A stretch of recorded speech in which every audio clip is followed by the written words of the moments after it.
مرنے سے پہلے ہم مسلمان کر لے اس پہ غور.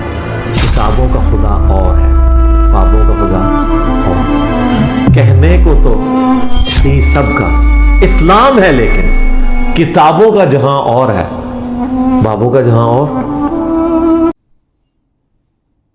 تو یہ وہ بات تھی انہوں نے گھما کے. اور ساتویں بات، جو موبائل سے دیکھ کر قرآن پڑھے اس کو صحابہ سے بھی زیادہ ثواب ملتا ہے. اندازہ کرو، وہ کہانی بازو موبائل ہاتھ میں دیکھ کر قرآن پڑھنا. وہ کلپ میرا اپلوڈ ہے جس میں سے جملہ انہوں نے کاٹا ہے، وہ آپ خود دیکھیں. اس میں نے 7 جملہ بولا تھا کہ اب آپ نے صحابہ کو اور اپنے آپ کو کمپیئر نہیں کرنا. میں اس اعتبار سے بات کر رہا ہوں. وہ کیا اعتبار تھے کہ جو بندہ قرآن زبانی پڑھتا ہے نا، اس سے زیادہ ثواب ہوتا ہے اس کو جو دیکھ کے پڑھتا ہے، کیونکہ وہ پڑھ بھی رہا ہے اور قرآن کو دیکھ بھی رہا ہے. 2 چیزیں ایڈ ہوگی نا. تو میں نے اس میں یہ بات کی تھی کہ آپ اگر موبائل سے قرآن دیکھ کے پڑھتے ہیں نا تو یہ زبانی پڑھنے سے زیادہ بہتر ہے. اور آپ کتنے خوش نصیب ہیں کہ آپ کے پاس قرآن موجود ہے. صحابہ کرام کے پاس تو ریٹن میں قرآن بھی نہیں ہوتا تھا، نہ پرنٹنگ پریس تھے. انہوں نے زبانی یاد کیے ہوئے تھے قرآن کو. چند ایک کاپیاں ہوتی تھی. آج بھی دنیا سے پرنٹنگ پریس آپ ختم کر دینا تو جیلم شہر میں شاید آپ کو ایک قرآن ملے اگر کاتب نے لکھنا ہو.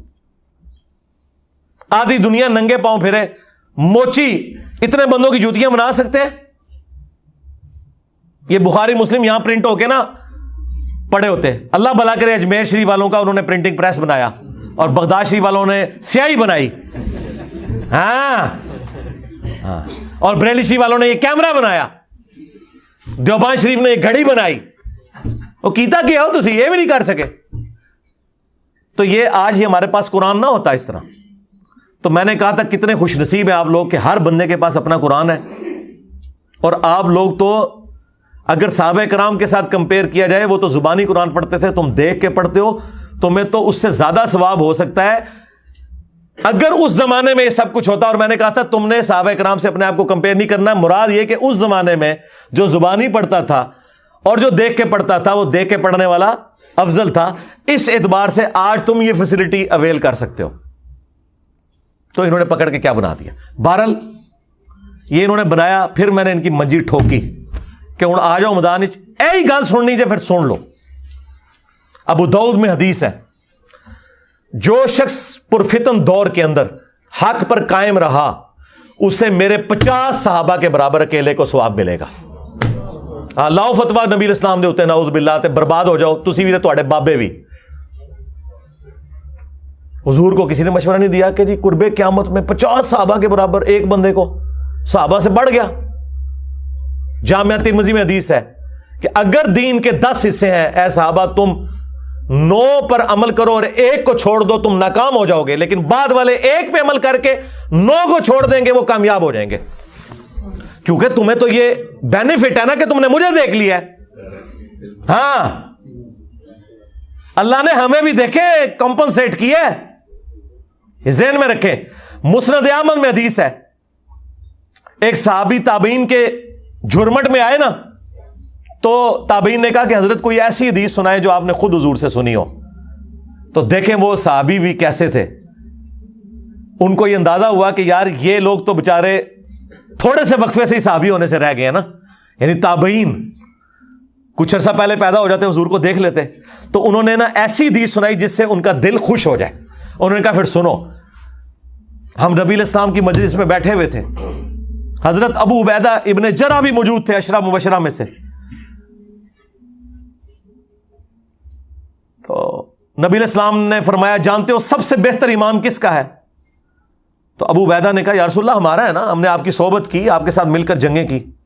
آپ نے فرمایا نہیں، سب سے بہتر ایمان ان لوگوں کا ہے جو تمہارے بعد آئیں گے، جنہوں نے مجھے دیکھا بھی نہیں ہوگا تب بھی میری رسالت کی تصدیق کریں گے. یعنی تابعین، تبع تابعین اور آج تک مسلمان.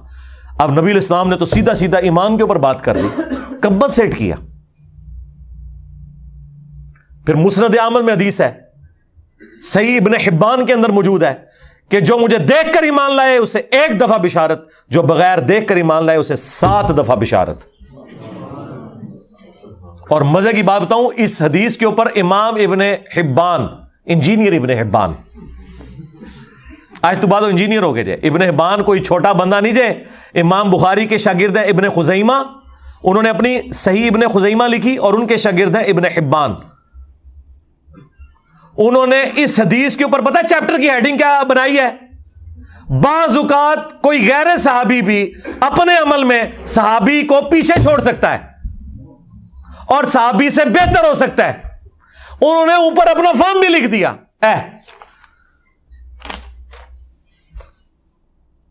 مسلم شریف میں حدیث ہے, نبی علیہ السلام نے فرمایا ایک زمانہ آئے گا کہ لوگ خواہش کریں گے کہ ہم سے ہماری اولاد, جان, مال سب کچھ لے لیا جائے, ایک جھلک حضور کی کروا دی جائے. نبی علیہ السلام نے بعد میں آنے والوں کی تعریفیں کی ہیں, کیونکہ حضور کو پتا تھا کہ اب دیکھیں جن لوگوں نے حضور کے ساتھ زندگی گزاری ہے ان کا ایمان تو سمجھ میں آتا ہے. جب صحابہ کرام نے بخاری مسلم میں آیا کہ حضور کی مبارک انگلیوں سے ایک کٹورے میں پانی کے چشمے جاری ہوتے ہوئے دیکھے, اور 1500 صحابہ نے پانی پیا, سٹور کیا اور جانوروں کو پلایا, اور جابر بن عبداللہ کہتے ہیں ہم 1,00,000 بھی ہوتے وہ پانی زیادہ تھا. مجھے بتائیں جو ایک بار یہ کام دیکھ لے اس کو کبھی اللہ رسول آخرت کے بارے میں وہم بھی آ سکتا ہے؟ اس لیے صحابہ کرام کا ایمان اعلیٰ درجے کا اس لیے تھا, حضور کو دیکھ لیا تھا. لیکن اللہ نے بعد والوں کو کمپنسیٹ کیا کہ تھوڑا عمل بھی کرو, ٹھیک ہے, تمہیں بھی اس مرتبے تک پہنچا دیں گے انشاءاللہ. بخاری میں آتے ہیں عبداللہ ابن مسعود کہتے ہیں ہم نبی علیہ السلام کے ساتھ کئی دفعہ اس حالت میں ہم نے کھانا کھایا کہ ہم جب لقمہ منہ میں ڈالنے لگتے لقمے میں سے اللہ تعالیٰ کی تسبیح کی آواز سنتے تھے. اب جس نے یہ کام ہوتے ہوئے دیکھ لیا ہے مجھے بتائیں اس کے ایمان کا لیول کیا ہوگا. اس لیے تو اتنی مختصر جماعت نے رومن اور پرشین امپائرز اکھاڑ کے رکھ دی ہیں 3 سے 4 سالوں کے اندر, جبکہ ہزاروں لوگ مرتد ہو گئے حضور کی وفات کے بعد. لیکن خلفائے راشدین نے کیا پیشن کے ساتھ نبی علیہ السلام کی مبارک دعوت آگے بڑھائی ہے. انہیں پتا تھا هو الذی ارسل رسولہ بالہدی ودین الحق لیظہرہ علی الدین کلہ ولو کرہ المشرکون. وہی اللہ ہے جس نے اپنے محبوب صلی اللہ علیہ وآلہ وسلم کو الہدی یعنی قرآن اور دین حق کے ساتھ مبعوث کیا تاکہ اسے تمام ادیان پر غالب کر دے, خواہ مشرک اس بات کا برا مان جائے. تو اللہ کے فضل سے میں نے کئی دفعہ یہ کلیم کیا ہے کہ میرے کوئی بھی بات ہے اسے کانٹیکسٹ میں دیکھیں, اس کے بعد اس کے اوپر شرعی حکم بیان کریں, پھر میں بتاؤں گا کہ یہ گیڑے کون کون آندا ہے. اب دیکھیں نا, اب ان کو کیا پتا تھا جاہلوں کو کہ بخاری میں لکھا ہوا ہے کہ اگر کوئی کسی صحابی کو منافق یا کافر کہہ لے تعویل کی غلطی کی وجہ سے تو اس پہ کفر نہیں لوٹتا ہے. تو امام بخاری لکھ کے گئے اور حضرت عمر نے کام کیتا سی, انہاں جاہلاں نے بخاری مسلم پڑھی نہیں تے تائیں تے بخار آندا ہے انہاں نو. تہاڈا بخار تاں لینا سی بخاری پڑھ لیندے. جی ہم سنی ہیں, کیڑے سنی ہے ٹنیوں؟ سنی وہ ہے جو قرآن بخاری مسلم کو مانے گا یا وہ بابوں کو مانے گا؟ سن سنا کے سنی ٹنی, پڑھ پڑھا کے سنی بڑھو. اسی ہیں سنی اللہ دے فضل نال.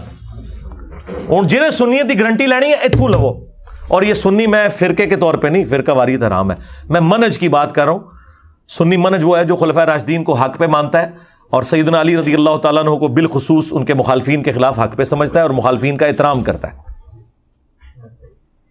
رافضیوں کی طرح ان پر لعنت کا قائل نہیں ہے اور نہ ناسبیوں کی طرح ان کا جھوٹا دفاع کرتا ہے. تو یہ لوگ ٹھیکیدار بنے ہوئے آئے دن کوئی نہ کوئی پاک چھوڑتے ہیں اور کوئی کام نہیں. جائے ویلے بیٹھے جائے جنہوں کوئی تھوڑی جی کوئی نوع ہوندی ہے نا کہ یوٹیوب ہوئی ہے, انہوں نے کہنا اچھا اچھا وہ یوٹیوب ہے تو انجینئر صاحب چلو ایک فوٹو لا کے تے کلپ چڑھا دئیے اور روٹی روزی شروع. اور ننگی عورتوں کے اشتہار چلائے ہوئے انہوں نے, کمائیاں کر رہے ہیں اسے, دین بیچ رہے ہیں, اتنے بھی آگے بیچے ہی جے. اور جناب دھمکیوں پہ دھمکی. میں نے نہیں رکنا میرے بھائی, میں نے جو آپ کے فرقوں کے ساتھ کرنا تھا وہ کر دیا. میری زندگی اور موت کے ساتھ اب اس کا کوئی تعلق نہیں ہے. ہم نے جو پیراڈائم شفٹ کرنا تھا اللہ نے ہم سے کروانا تھا وہ کروا لیا. ہاں مزید جب تک اللہ تعالیٰ مہلت دے گا یہ کام کرتے رہیں گے. اور کوئی بھی کسی زوم میں نہ رہے کہ میں کسی معاملے میں بالکل 1 انچ بھی پیچھے ہٹوں گا. آپ جتنا مجھے چھیڑیں گے میں اتنا چڑھ دوڑوں گا. دیکھیں استاد رضوی نے میرے پہ جھوٹا الزام لگایا نا حضرت ابوبکر صدیق رضی اللہ تعالیٰ کی گستاخی کا, تو کیسا اس کو میں نے پھر اس کا منہ بند کیا. دوبارہ بولے ہاں اے او جے جنہیں کو جنسیاں ڈردیاں جے, جنہیں کو پولیس تاری ڈردی ہے, کیونکہ انہیں پتہ نہیں کہ ان شیطانوں کو جو جھوٹے الزامات لوگوں کے اوپر لگاتے ہیں ان کو ٹیکل کیسے کرنا ہے. انہوں نے منڈ پھڑو, بولن نہ ہوں, گلا منو کر دینے. تو انشاءاللہ تعالیٰ آندہ بھی میں چھوڑوں گا نہیں. ہاں منو نہ چھیڑیو, میں تمہیں پہلے بھی دسیا.